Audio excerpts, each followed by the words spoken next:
오히려 지금은 이제 우리나라 국내 증시의 변동성이 좀 굉장히 극심한 상태고, 아시다시피 정치적인 사건이 워낙 크게 나타났기 때문에 관련돼서 지금 국내 증시가 급등락이 아니라 그냥 급락과 반등을 좀 반복하고 있는 상황을 보이고 있지만, 또 미국 증시는 또 그런 상황이 아니다 보니까 양시장 뚜렷한 온도 차이가 보이고 있는 증시 상황이다, 이렇게 볼 수 있을 것 같습니다.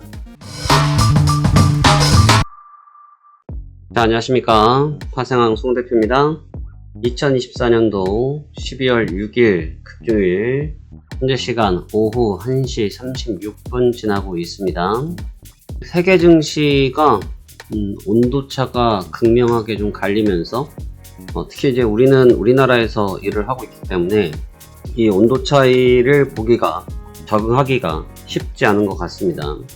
그렇기 때문에 상당스러운 좀 고민스러운 부분들이 많은 장세인데요. 이번 주를 마감하는 금요일장으로서 오늘 시장을 어떻게 준비할 것인지 관련된 내용들 살펴보시면서 오늘장 준비해 보도록 하겠습니다.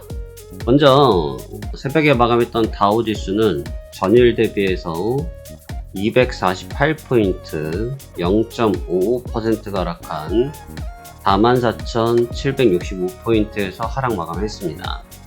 하락을 하긴 했는데 나름 또 사연이 있으니까 그건 잠시 뒤에 보도록 하고, 나스닥은 0.18, S&P 500은 0.19% 조정을 받으면서 3대 지수가 모두 다 일단 상승폭에 있어서 브레이크는 바로 걸렸습니다.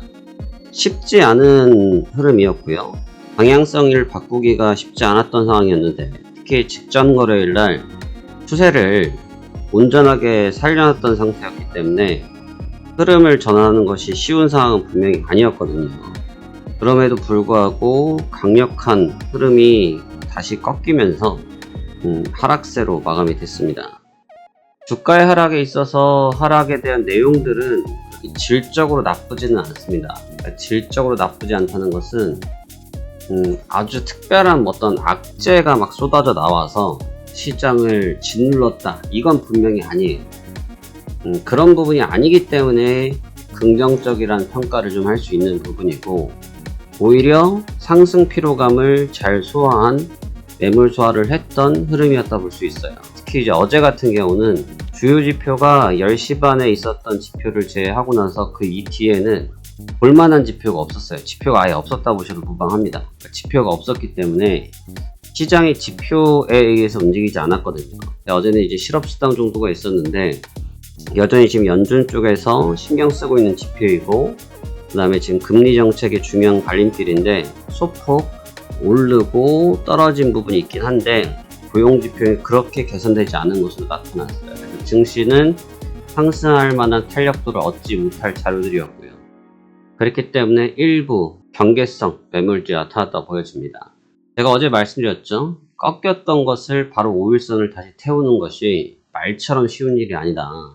이게 말처럼 쉬운 게 아닌데 그 쉽지 않은 일을 하고 있다라는 설명을 드렸는데, 또다시 그 추세를 다시 음봉으로 깬다, 5일선을 깼다, 이 역시 쉽지는 않습니다. 그래서 어제는 재료가 없는 가운데 아주 순수한 힘겨루기, 수급에 의거한 순수한 힘겨루기 장세 속에서 마감이 됐습니다.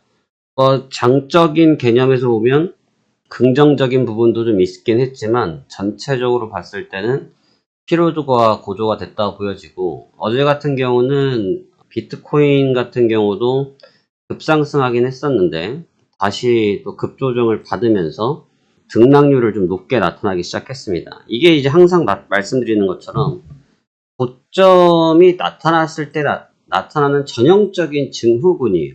고점을 나타나기 시작할 때 보여주는 전형적인 증후군. 그러니까 여기서 고점이라고 말하면 여러분이 되게 그런 말에 되게 예민하신데, 예민하실 거 없어요. 제가 말씀드린 것은 고점이라는 것은 현재 위치의 고점인데, 현재 위치에서 고점 부근 신문부를 딱 찍어버리니까 여기서 위아래를 휘젓기 시작하죠.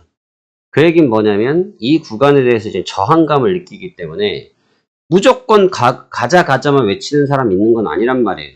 여기서 반대 의견을 낼 수도 있죠. 여기가 무슨 인민공화국도 아니고 뭐 카카가 말하면 말을 못하는 그런 게 아니잖아요. 그쵸? 그렇기 때문에 시장 자체도 다 가고 있지만 팔고 싶은 사람도 분명히 있는 거예요. 그러니까 지금 파는 현상이 나타나니까 시장이 좀 동반해서 분위기가 좀 형성됐던 것 같아요. 그래서 다우지수도 그런 모습. 나스닥은 근데 조금 더 밀릴 수도 있었는데, 진짜 대단한 게 테슬라. 이 테슬라가 버팅기면서 다른 주가들의 부진함을 잘 커버링하면서 마감이 됐습니다.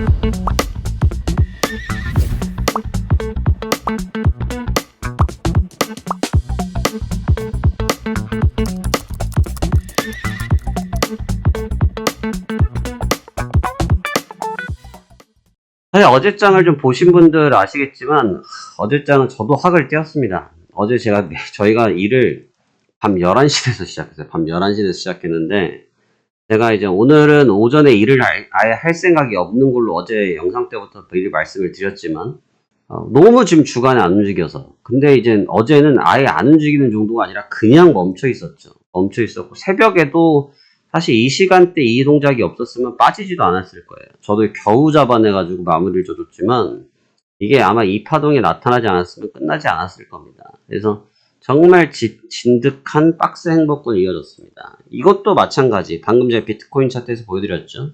고점을 형성하기 시작할 때는 이제 투자자들이 머리가 복잡해요. 여기서 더 외치는 사람도 분명히 있어요. 더 위로 갈 거라고 외치는 사람 100% 있습니다. 근데 반대로 100% 여기서 빠질 거라고 외치는 사람도 100% 있어요. 그 양쪽 다 100%란 말이에요. 어느 쪽이 그럴 수 있고 그럴 수 있지 않고가 아니고 양쪽 다 그냥 100%예요. 양쪽 다 동일하게 생각을 갖고 있기 때문에 그런 흐름들 때문에 지금 사실 주가가 거래가 없는 상태에서 팽팽한 거죠. 영화 같은 거 보면 막 전쟁 같은 게 되지 않습니까? 전쟁 같은 게 될 때 우리가 이제 딱 보면은 이 경계선에서 모이잖아요. 경계선에 이렇게 모일 때 보통 어떤 말을 합니까? 네가 먼저 한 발짝 넘어오면 싸움의 시작이야. 또는 네가 미사일을 한번 쏴서 여기로 넘어오면 싸움의 시작이야. 그런 것처럼 어제 장이 굉장히 좀 안 움직여서 힘들다 이런 얘기 저도 많이 들었지만 그 이유 중에 하나는 뭐냐면 방금 말씀드린 것처럼 상호간에 다 경계선에 집결해 있기 때문에 그래요. 상호간에 이 경계선에 집결하다 보니까 그러한 부분들이 너무너무나 팽배했고 그 부분이 너무너무 팽배하다 보니까 주가를 움직일 수 있는 여건 자체가 형성이 안 됐던 겁니다. 그래서 여건이 형성되지 않으니까 당연히 변동성을 가져갈 수 없었고 변동성을 당연히 가져갈 수 없었기 때문에 흐름 또한 가져갈 수 있는 여건이 전혀 없었던 것이죠. 근데 하지만 역시나 고가 돌파를 시도했지만 방금도 말씀드렸던 것처럼 또 여기가 절대 못 올라간다 생각하는 사람이 있었기 때문에 반대급부의 매도 물량이 쏟아지면서 하락 조정을 받으면서 마감이 됐어요. 하지만 뭐 하락이라 말하기는 좀 그렇고 오늘 다시 좀 본격적인 싸움이 시작되지 않을까 생각이 되는데 한 주를 마감하는 금요일이기 때문에 긴장감도 좀 있고, 그러니까 어제랑 비슷하게 오늘도 이제 고용에 관련된 지표들이 나오거든요. 비농 지표랑 실업률 지표, 그 다음에 소비자 심리 지수랑 기대 인플레이션 지표들이 기다리고 있는데, 경제 지표 때문에 시장이 다소 영향력을 받을 수 있어요. 다소 영향력을 좀 받을 수가 있고, 다소 영향력을 받을 수 있다 보니까 지금 이제 금리에 관련된 눈치 싸움이 시작됐거든요. 금리에 관련된 눈치 싸움이 시작됐기 때문에 고용에 대한 지표들이 조금 빠질 때 시장의 긴장감들이 다소 올라가는 경향들이 좀 있다 보니까 뭐 그 부분에 의한 변동성이 좀 높게 나타나지 않을까 생각이 듭니다. 오히려 지금은 이제 우리나라 국내 증시의 변동성이 좀 굉장히 극심한 상태고 뭐 아시다시피 정치적인 사건이 워낙 크게 나타났기 때문에 관련돼서 지금 국내 증시가 급등락이 아니라 그냥 급락과 반등을 좀 반복하고 있는 상황을 보이고 있지만 또 미국 증시는 또 그런 상황이 아니다 보니까 양시장 뚜렷한 온도 차이가 보이고 있는 증시 상황이다 이렇게 볼 수 있을 것 같습니다.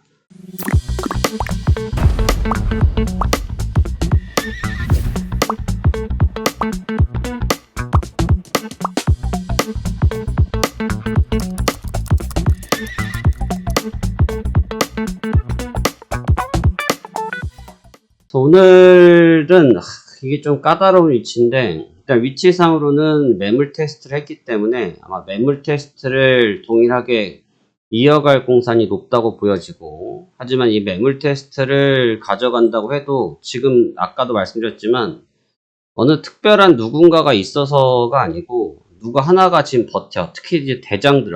그저께는 엔비디아가 대장이었고 어제는 테슬라가 대장이었거든요. 그러니까 모두가 움직이지 않아도 사실은 그 두 종목만 움직여도 시장을 좀 좌지우지하다 보니까 그 두 종목이 동시다발적으로 오르는 경우들은 지금 거의 없고 한 종목이 하루씩을 지금 맡아서 책임 방어제를 하고 있는 형태거든요. 근데 이 책임 방어제를 이틀을 서로 주고받았기 때문에 과연 오늘 더 이어서 받을 수 있을 것이냐, 이 부분이 관건이고, 여기서 혹시나 이걸 가지고 실적과 기업 가치로 이야기하시는 분 없으시겠죠. 지금은 그러한 얘기를 하는 장이 아닙니다.